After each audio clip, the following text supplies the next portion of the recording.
Estamos aqui para mais um vídeo, hoje o iceberg de Dragon Ball, a parte 4. Então, sem muita enrolação, vamos direto pro vídeo, não esquece de dar like, se inscrever no canal, me seguir no Twitter e blá blá blá. Vamos lá. Majin Buu representa os Estados Unidos. Uma teoria diz que o Majin Buu, na verdade, é uma analogia à forma como os japoneses enxergam os Estados Unidos. Ele tem excesso de peso, é emocionalmente instável e absurdamente poderoso. Majin Buu foi criado através de feitiçaria e com o poder da coisa mais próxima que Dragon Ball Z tem de Satanás, que é o Dabura, no caso. Buu fica furioso, sem matar as pessoas de uma vez, e em vez disso ele as transforma em comida e as consome inteiras, em alguns casos tornando-se um pouco mais poderoso no processo. Isso seria uma referência ao imperialismo dos Estados Unidos. Em um episódio, o Buu está tão em conflito que ele se divide ao meio e os dois lados dele lutam até a morte, uma referência à Guerra Civil. O lado mal vence e consome o resto de Buu, tornando-se mais poderoso e perverso do que nunca. O resto da saga Buu, que seria uma analogia à Segunda Guerra Mundial, é apenas uma guerra longa e brutal entre os guerreiros Z e Majin Buu. Buu descuidadamente mata milhões de inocentes durante a luta, mas eventualmente os guerreiros Z são capazes de derrotá-lo, com a ajuda de um semideus. E Buu acaba retornando mais tarde como um aliado incrivelmente poderoso, mas infantil, que precisa de orientação do mais experiente e sábio Goku. Quando o Vegeta encontra Majin Buu pela primeira vez e percebe que não é poderoso o suficiente para vencer, ele faz um nobre sacrifício e se torna um kamikaze, visto como um herói por todos. A única vez que Majin Buu destrói uma cidade em vez de comê-la, a cidade não explode em uma esfera de luz, como é comum em Dragon Ball Z e em vários outros animes. Ela é envolvida por uma espécie de nuvem em forma de cogumelo, quase como se ela fosse uma bomba atômica.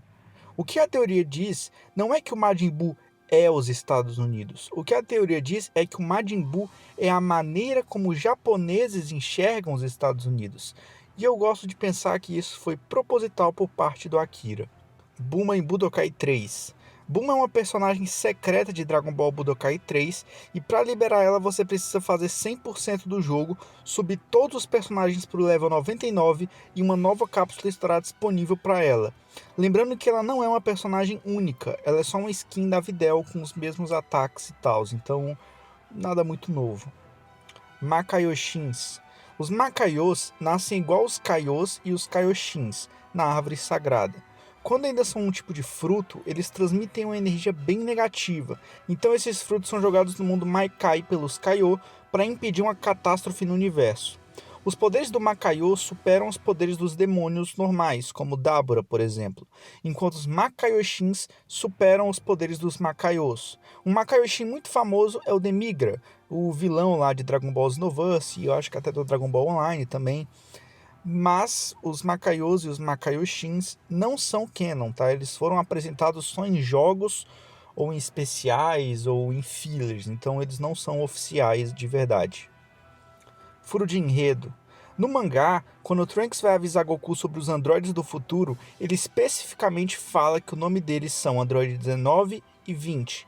Mas, quando os androides 19 e 20 aparecem, Trunks diz que não foram eles que mataram todo mundo no futuro, o que gera um furo de roteiro.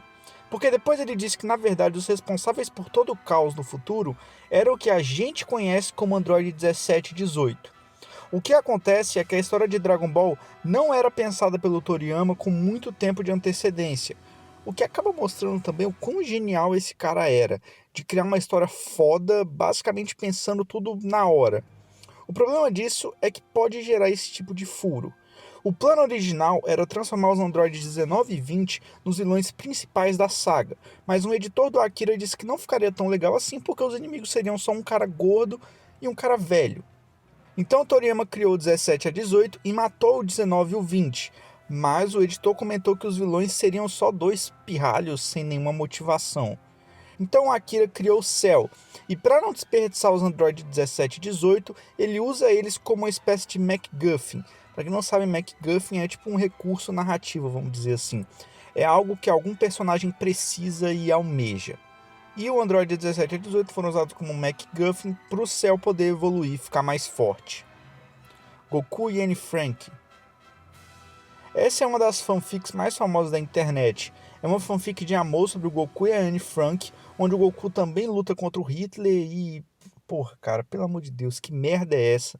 Deve ser triste, tipo, a menina ela passa por um período muito merda da história, tá ligado? Faz um diário reconhecido no mundo inteiro, muito foda e tal, pros caras fazerem uma fanfic, cara, dela com o Goku, mano. Com o Goku, cara, puta que pariu. Impressionante. Golden Freeza puro.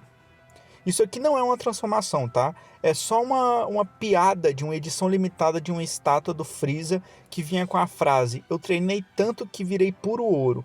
Mas como a gente já sabe, não é assim que a transformação do Freeza funciona. Ele não fica mais dourado quanto mais ele treina, não existe isso. O Freeza só escolheu essa cor para se transformar para ser uma espécie de piada com os Saiyajins. Então, não, o Golden Freeza puro não existe. Mas eu gosto do visual. O design original do Janemba. Não tem muito o que comentar aqui, mas a aparência original do Janemba seria branco e roxo, mas ainda bem que mudaram. Akira fez Bleach ser publicado. Então, essa aqui é uma mentira que eu já li bastante, e é contado que uma entrevista do Tite Kubo, que é o criador de Bleach, foi revelado que quando Bleach foi publicado pela primeira vez, não foi muito bem recebido pela Shonen Jump, porque era muito semelhante a Yu Yu Hakusho, e o Kubo acabou desistindo de tentar publicar Bleach.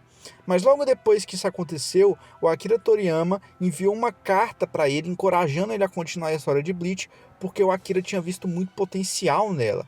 E por causa disso, Kubo, que era um puta fã de Akira, assim como todos os mangakas do Japão, fez alguns esforços para tentar convencer a Shonen Jump a publicar o Bleach, e ela acabou publicando e virou o sucesso que virou. Existem dois pontos dessa história. Bleach foi rejeitado pela Shonen Jump porque era muito parecido com Yu Yu Hakusho. 2. O Toriyama encorajou o Kubo a continuar com a história de Bleach. É dito que em uma entrevista essa informação foi revelada, mas vendo cada uma das entrevistas de Tite Kubo, sim, existe uma lista disso. É possível ver que nenhuma delas menciona nada sobre essa história, onde dizem que Bleach foi rejeitado e o Akira ajudou ele a publicar e blá blá blá. E Dragon Ball é de fato mencionado. Sim, existem menções a Dragon Ball, mas toda vez que o Kubo fala sobre Dragon Ball, ele diz só que gosta muito da série. Nunca é dito que Toriyama enviou carta nenhuma para ele. Regras de trânsito. Existe um especial de Dragon Ball educativo que fala sobre incêndios e um outro que fala sobre regras de trânsito. Eu foquei no de regras de trânsito porque foi o que eu achei bem, sei lá, com a qualidade melhor no YouTube, legendado em inglês. Quem tiver interesse aí em olhar, é só clicar aí na descrição. Super Saiyajin Power. Essa aqui é uma habilidade onde o Saiyajin, em sua forma base, consegue utilizar o poder de um Super Saiyajin sem realmente se tornar um Super Saiyajin. É utilizada por Goku para enfrentar o Freeza, o Cell e as forças especiais Ginyu no Inferno. É usada contra os Zamasu, é usada por Vegeta contra o Broly no filme do Dragon Ball Super e é usada no Dragon Ball GT também, se eu não me engano. Idade do Gohan. O ano oficial de nascimento do Gohan é o ano 757, em algum momento de maio, de acordo com a Daisenshu. Enquanto o torneio do céu lá é em 26 de maio de 660... Eu falei 600? É 767. 60? Eu falei... 767, porra. Já se passaram 10 anos desde o nascimento dele. Mas ele tem fisicamente 11 por causa do tempo em que ele ficou treinando lá na sala do tempo. No mangá, quando o Raditz aparece, Gohan tem 4 anos. Então se passam um ano para o Vegeta chegar, tecnicamente 11 meses. Cerca de 2 meses até eles chegarem em Nameku e derrotarem o Freeza. 1 ano e 260 dias para o Trunks aparecer. Depois 3 anos para a chegada dos androides. Deixando isso aí o Gohan mais ou menos com 10 anos ou 11 se você for levar em conta o físico dele ao sair da sala do tempo.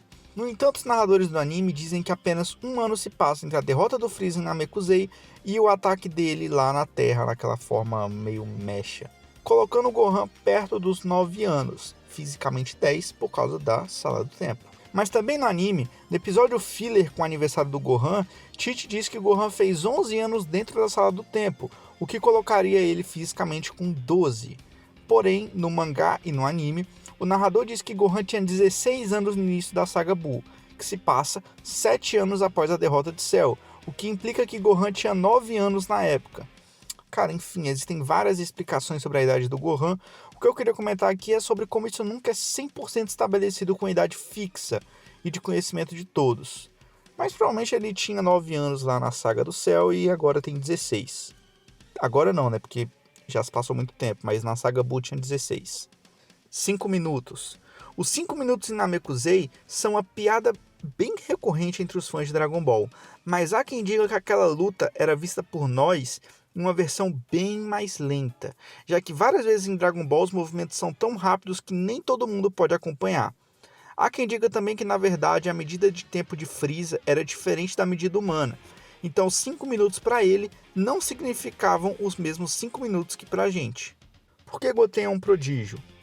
Goten se transforma em Super Saiyajin com uma facilidade absurda. O motivo teórico para isso é que ele foi feito por Goku e Tite durante os 10 dias entre o anúncio e o começo do Torneio do Céu. E como a gente vê, o Goku tenta ao máximo manter a forma Super Saiyajin para poder se adaptar mais a ela. Então, provavelmente o Goten foi feito nessa forma também, o Super Saiyajin. E para fechar com chave de ouro, por que demorou tanto para aparecer um novo Super Saiyajin? Tem tudo a ver com a forma como os Saiyajins construíram sua sociedade e seus níveis de poder. É mencionado várias vezes que a capacidade de se tornar um Super Saiyajin surge de uma necessidade, não de um desejo.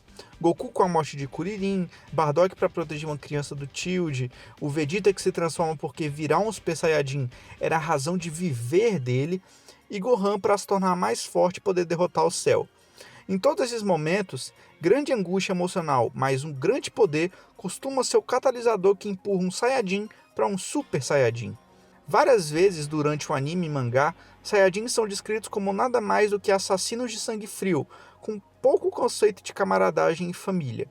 Bardock foi a exceção a isso, já que ele tinha uma esposa e companheiros de equipe com quem ele genuinamente se importava. Mais tarde, ele se tornou Super Saiyajin.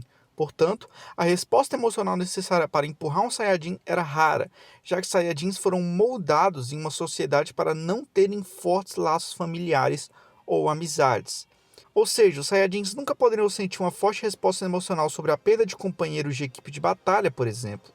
Embora os Saiyajins fossem mais fortes do que os lacaios lá normais do exército do Freeza, eles não eram tão fortes quanto Goku, Gohan ou Vegeta quando eles alcançaram suas formas Super Saiyajin.